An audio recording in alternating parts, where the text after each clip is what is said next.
Coming up, new legislation would not allow Kentucky colleges and universities to ban guns on campus. Dedicated to Eastern and Southern Kentucky, this is WYMT Mountain News at 11. Good evening, I'm Steve Hensley. In Frankfort, the so-called shell bills or mule bills started being stuffed with details today. Those are the bills that are filed with few details, only to have them changed before they are presented. One that's getting a lot of attention was filed by Republican State Representative Savannah Maddox that would not allow public colleges and universities to ban guns on their campus. Grayson Passmore found out what some students and campus police chiefs think about the bill. It's currently forbidden, but under a new proposal, anyone over the age of 21 would be allowed to carry a gun on a college and university campus in Kentucky. Banning firearms on campus is clearly not a deterrent for those who would willingly harm others, yet it ensures that innocent victims are defenseless in the face of the unthinkable. Republican Representative Savannah Maddox presented this version of House Bill 542 to the House Committee on Veterans, Military Affairs, and Public Protection Tuesday morning, where it passed along party lines. As Maddox explains, the bill would not allow public colleges and universities to ban guns on their campuses. Maddox citing the Michigan State University shooting as one reason to lift the ban on guns. 3 weeks ago, 3 students were killed and 5 others were injured when a gunman opened fire on campus. Can you imagine if one of your children or somebody that you love was on a campus and they got that text message saying to run, hide, or fight? But it's impossible to fight when your own institution of higher learning has rendered you utterly defenseless. But students here on UK's campus say they think the potential legislation is worrisome and almost scary. I mean, people get drunk on campus all the time. In the dorms across from me, people get drunk. So if you have a gun mixed in with that, like, people make silly decisions, and silly decisions with something that can take someone's life is a terrible decision. Publicly opposing the bill, a UK spokesperson said in a statement, quote, "Our law enforcement, safety, and health officials are unequivocal in their belief that allowing guns on campus will make our community less safe." Like legislators are doing is just doing like hot topics, and guns are a really hot topic. So I don't know, they want to be popular, I guess, but I kind of don't want to die. The attorney for the Council on Post-Secondary Education says college presidents and campus police chiefs oppose the bill and have made the choice to be gun-free zones. The bill was sent to the House floor for a vote. 4 of the 12 Republicans that want to be Kentucky's next governor participated in the first debate of the primary season tonight. The debate was hosted by the Jefferson County Republican Party and aired by Spectrum News 1. It featured Attorney General Daniel Cameron, Agriculture Commissioner Ryan Quarles, Auditor Mike Harmon, and Somerset Mayor Alan Keck. Former UN Ambassador Kelly Craft declined to participate, but says she will do others closer to the May 16th election. The debate covered a variety of hot topics, including medical marijuana, abortion, gun violence, sports betting, and transgender youth. On many issues, the candidates agreed with each other. Kentucky Democratic Party Chair Coleman Elridge said the clear winner of the debate was Governor Andy Beshear, who's running for re-election. He said, quote, "We heard a lot of noise and not a lot of substance."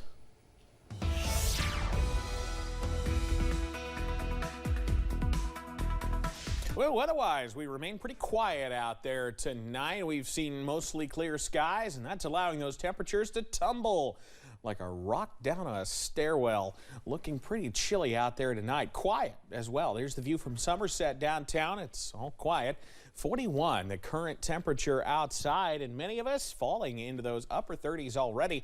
Prestonsburg, Pikeville in the upper 30s. How about low to mid 30s? Wise and Grundy sitting at 34 and 33 respectively. Still a 45 Monticello, Jacksboro, but you folks will drop too. Heading through tonight, upper 20s out there. We will continue to see some chilly air. We do have a freeze warning only for Claiborne, Lee, and Wise counties, but I would expect a hard freeze region-wide. We just technically haven't started the growing season yet for much of the Weather Service Jackson areas, so temperatures will be cold enough for a hard freeze, just not in that growing season yet. But just keep an eye on those plants out there if you've already planted. Details on when some showers return, that's in a few minutes. Steve? Thank you, Evan. About 24,000 customers across the state are still in the dark after Friday's windstorm. Some are also still cleaning up. Stephen Mullins and Chase Powell live in Richmond. They say they lost nearly everything when a tree fell on their home. They were still inside at the time. I believe that if we would have been even like a minute later and would have been in the kitchen, the whole ceiling caved in, so we potentially could have been trapped underneath. The couple says almost nothing is salvageable, but in a moment of desperation, they turned to social media for help. As of now, they've raised more than $1,500 in 4 days. Repairs are also being made at several buildings in Mercer County. A fire station was destroyed, and there was significant damage to several ball fields at a park. The station and training center was going through a remodeling phase, but now with the building a total loss, a new structure will have to be built. The strong winds also hit the Anderson Dean Community Park, where a gust took out a dugout and some fencing. The dugout will take 2 to 3 weeks to rebuild. A new fire station will take a lot longer. It was not just a fire station, but also a training facility for 75 to 80 firefighters. Depending what monies we have available, it probably will not be that size again, just from an economic standpoint. Another station also suffered roof damage, so now personnel and equipment from 11 stations are operating out of 9 buildings. The severe weather is gone, but the potential for scams is not. Officials with the Better Business Bureau are warning folks about the increased potential of storm-chasing scammers. The agency says people may be trying to take advantage of people who need repair work. People coming from out of state promising to make quick fixes for you, and if you're impatient and want those repairs done, they could trick you out of your money. So how do you avoid being scammed? Clary says do your research on the person before you hire them, and you can check them out on the BBB's website. Also, put it in writing. Make sure they indicate what they are going to do for you and the cost, and where you can find them if there is a warranty issue that pops up. Some people without power may turn to generators, but health officials are warning of the dangers of carbon monoxide. Lieutenant Shannon Pointer is a hazmat specialist, and he says he understands the power situation is frustrating, but he is urging people to power and heat their homes safely, especially as temperatures start to head back down this week. If you're going to operate the generator, don't operate it super close to the house, 8 to 10 feet away. Let the exhaust dissipate into the atmosphere. Experts also tell us you should always be mindful of the potential signs that you have carbon monoxide poisoning. Those include headaches, dizziness, and nausea, among other symptoms. A CDC report from 2020 says in the United States, there was an average of around 61 dentists per 100,000 residents. But in Kentucky, it was slightly lower, with only around 55 dentists per 100,000 residents. Dentist Greg Baker with Primary Care Centers of Eastern Kentucky says keeping younger dentists in the area is not always easy. Once they go off to school, they experience the bigger cities, that kind of lifestyle. It's kind of hard to get back to this area, especially if you have good opportunities in those areas. Dr. Baker says they have been trying to hire a new dentist at their office for 2 to 3 years, saying right now it can take around 3 months to get an appointment at their office, or even longer. Kentucky 4-H has teamed up with Goodwill to spark the imagination of teenagers. Students in grades 8 through 12 have the opportunity to participate in the Goodwill Meets 4-H Challenge. This program gives students the opportunity to upcycle items from Goodwill in exchange for various prizes. Breathitt County 4-H agent Ryan Spicer says he hopes this program will encourage students to become more sustainable. You know, our motto in 4-H is to make the best better. And you know, we try to provide opportunities to our kids and our youth that we deal with that they might not have anywhere else. So I really feel that providing this opportunity to them, you know, might spark the interest that they realize, you know, I really like to work with clothes or design.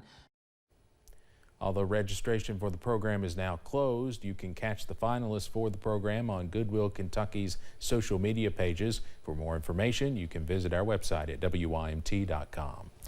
The groundbreaking ceremony for the new Johnson Central High School brought officials to Paintsville today to celebrate progress. The new high school is expected to be under construction in a little less than 2 years, bringing to life a long-discussed vision for Johnson County students. The school will include many updated and innovative spaces, as well as a career and technology center to dive into the school's pathways.